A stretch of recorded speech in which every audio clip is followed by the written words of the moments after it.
मुख्यमंत्री योगी आदित्यनाथ आज अयोध्या दौरे पे थे और उन्होंने एक बड़ा बयान दिया कि समाजवादी पार्टी सरकार में हनुमानगढ़ी में नमाज अदा करने की कोशिश की गई।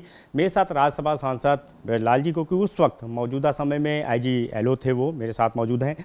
सर, किस तरह देखते हैं इस बयान को और क्या व्यवस्था थी उस वक्त, क्या हुआ था? माननीय मुख्यमंत्री जी ने बिल्कुल सत्य कहा है। इसी सिलसिले में मैंने 19 मई 2026 को एक मैंने वीडियो बनाया था, जिसको अपने फेसबुक वॉल पर मैंने डाला है।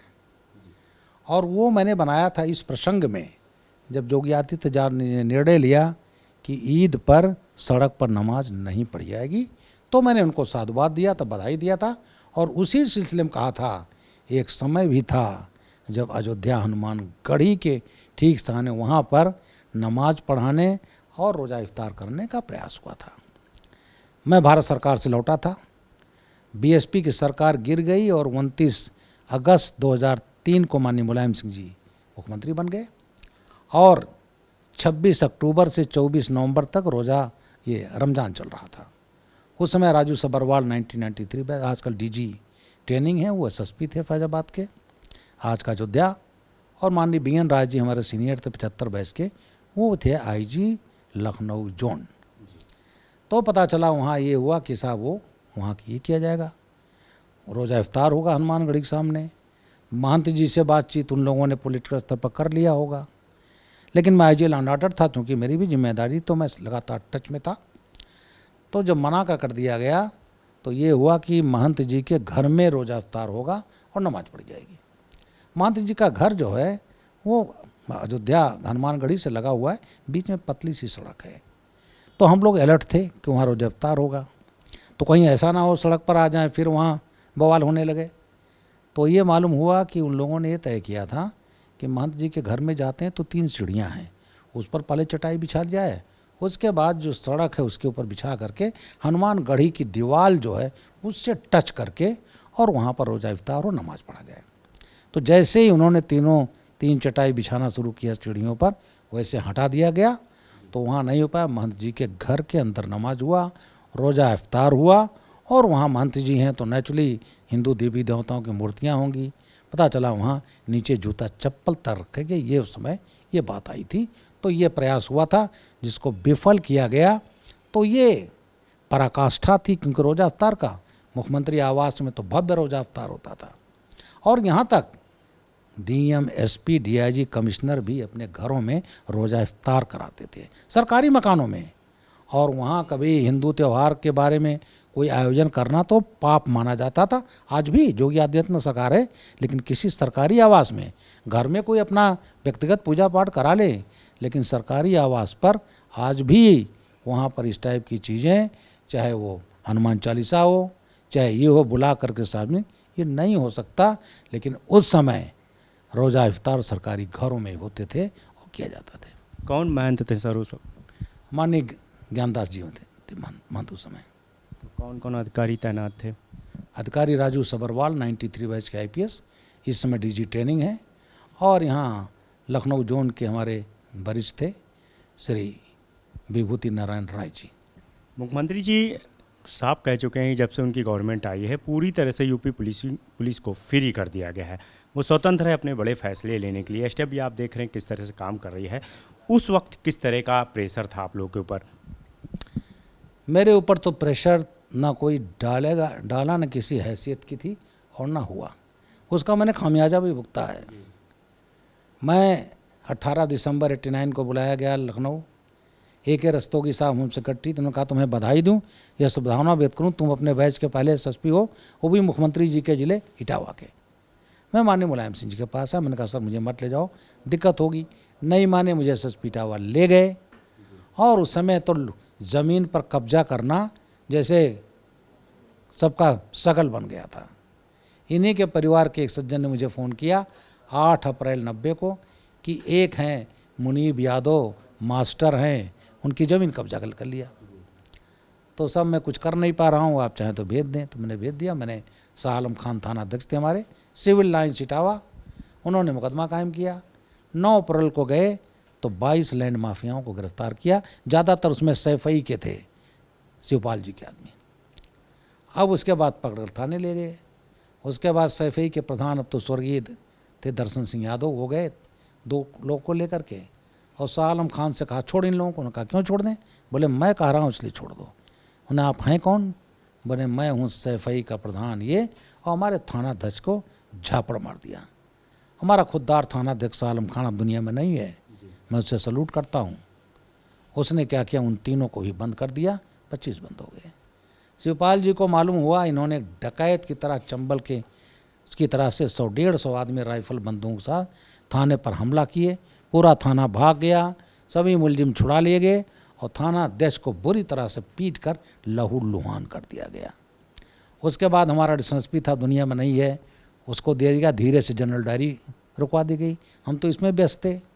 हमारे डीआईजी साहब थे JS गुंगेश, वो डीआईजी भी नहीं थे, एसपी थे, लेकिन चूंकि खास थे तो कानपुर जैसे बड़े रेंज का उनको एसपी रैंक में आदेश दिया गया कि डीआईजी काम देखें। वो चल चुके और सीधे शिवपाल जी के घर गए और वहाँ जा करके जो मुलजिम छुड़ा लिए गए थे उनसे प्रार्थना पत्र लिया, उनके खिलाफ 4 फर्जी मुकदमा कायम कर दिया, सड़क छाप, मेरा चेन छीन लिया, घड़ी छीन लिया, क्या क्या। और उसके बाद वो आते हैं डाक बंगले, मैंने रिसीव किया। आते हैं, उन्होंने कहा बृजलाल जी मुख्यमंत्री चाहते हैं आज ही शिवपाल को क्लीन चिट दिया जाएगा और शाह आलम खान को जेल भेज दिया। मैंने कहा व्हाट आर यू टॉकिंग, जिसके साथ ये हुआ हो? बोले मुख्यमंत्री जी की एक इच्छा है। मैंने कहा जब तक बृजलाल एसएसपी हटा हुआ तब तक ना आप कर पाओगे ना मुख्यमंत्री जी कर पाएंगे, मुझे हटा दो, फिर जो मर्जी कर लेना। उसके बाद साहब शाह आलम बुलाए गए और शाह आलम को जैसे उसने शिवपाल जी का नाम लिया तो डीआईजी बरस पड़े।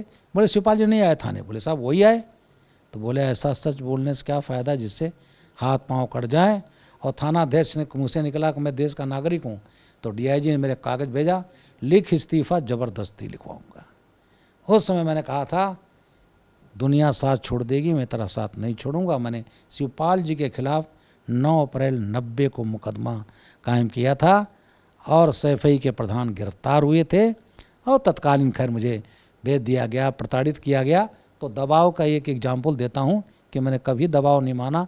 कभी सुने कोई एसएसपी उसी ज़िले में और मुख्यमंत्री सगे भाई पर मुकदमा कायम कर दे? सर आज सरकार में लगातार आतंकियों से लेके जो बड़े अपराधी हैं उनके खिलाफ एक्शन दिखाई दे रहा है, एटीएस एसटीएफ फ्री होके काम कर रही है, उस वक्त क्या स्थिति थी? बिल्कुल फ्री हैंड था और मुझे फ़ख्र है कि मैं ये DG law and order, special DG law and order, साथ साथ एटीएस का फाउंडर चीफ हूँ। एसटीएफ मेरे पास था 4.5 साल, फिर डीजीपी हुआ। और यूपी एटीएस ने, एसटीएफ ने जो काम किया है दूसरे प्रांतों में जा कर के, कई माफिया जो थे उनको हम लोगों ने बॉम्बे में जाकर मारा, तमाम जगहों पर मारा। और हमारी एसटीएफ एटीएस का नाम तो पूरे देश में था और उसी एसटीएफ से एटीएस बना था 26 नवंबर 2007 को, जब 23 नवंबर को यूपी कचहरी में ब्लास्ट हुए थे अयोध्या, लखनऊ और वाराणसी।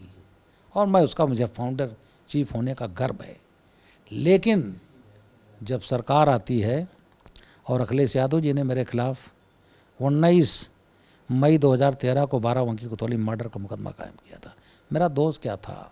मेरा दोष ये था कचहरी ब्लास्ट के, इसमें 15 वकील मारे गए थे। गिरफ्तार किया था खालिद मुजाहिद, तारिक कासमी।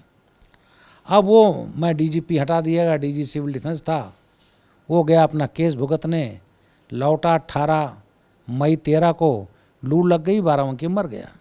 मैं डीजीपी से हटा करके डीजी सिविल डिफेंस था जवाहर भवन में। तो वहाँ लोगों ने कहा साहब बृजलाल ने गिरफ्तार कराया था, इसी ने जेल भेज दिया, इसको जेल भेज दो तो पूरा मुसलमान 14 के इलेक्शन में समाजवादी पार्टी उड़ देगा। और माननीय अखिलेश जी ने मेरे खिलाफ मर्डर, हत्या का प्रयास का, वो हत्या की साजिश का मुकदमा, मेरे 2 एसपी यश आनंद, मनोज झा और विक्रम सर तो रिटायर हो गए थे, विक्रम सिंह, उनके खिलाफ हुआ है। तो मैंने तो मर्डर का केस झेला है। फिर उन्होंने सीआईडी को दे दिया, सीआईडी ने जो है कहा था झूठा है, नहीं सीबीआई ने। फिर जब सीबीआई ने झूठा करार दिया तो इन्होंने दे दिया क्राइम ब्रांच सीआईडी को। और क्राइम ब्रांच सीआईडी के जो आईजी था वो इंस्पेक्टर्स को बुला करके कि इनको जेल भेजना है, एविडेंस क्रिएट करो। खैर योगी आदित्यनाथ जी आए 17 में, तो उस मर्डर केस से मैं, तो ये थी सब पराकाष्ठा। और मुझे फ़ख्र है कि मैं अभी 2 जुलाई को मैं था मसूरी में 196 आईएएस अफसरों को जो ट्रेनिंग में है और 3 भूटानीज अफसर, और मैंने वहाँ भी यही कहा कभी गलत आदेश मत मानना। मैंने कहा IAS IPS स्टील फ्रेम रहे हैं इंडियन एडमिनिस्ट्रेशन के, जिसको सरदार पटेल जी ने कहा था उस समय। तो मैंने कहा, मैंने उनको एग्जाम्पल दिया, हमारे यूपी के 2 चीफ सेक्रेटरी जेल गए, यहाँ जोशी का कपूर जेल गया। मैं 2 जुलाई को बोल रहा, मैंने कहीं बगल में हरियाणा का एक अफसर रिटायरमेंट के दिन 168 करोड़ के बंगलिंग में गिरफ्तार हो गया। तो मैंने कहा उन IAS अफसरों को कि तुम्हें थोड़ा टाइम ट्रांसफ़र पोस्टिंग हो सकता है, लेकिन हम आर्टिकल 311 भारतीय संविधान के तहत चुने गए हैं, हमारा राष्ट्रपति अपॉइंटी, कभी गलत काम मत करना, क्योंकि बेटा दस्तखत तो तुम्हारा होगा उस पर, और कहीं झेलोगे तो तुम झेलोगे। सर, वक्फ बोर्ड में अब 2 गैर मुस्लिम सदस्य भी रहेंगे, इस फैसले को आप किस तरह देखते हो और इसका फ़ायदा क्या? ये फैसला कानून में है। वक्फ पर जो है कांग्रेस ने उसमें एक अमेंडमेंट किया था 95 में, फिर जाते जाते 2011 में कर दिया। जानते क्या था, अगर वक्फ किसी ज़मीन का दावा कर दे, आपका घर है पैतृक, ये वक्फ की है, तो कहाँ जाते थे आदमी? DM के पास जाओगे, SP। वो कानून बना दिया था कांग्रेस, आप DM SP और तो जिला जज के पास नहीं जा सकते।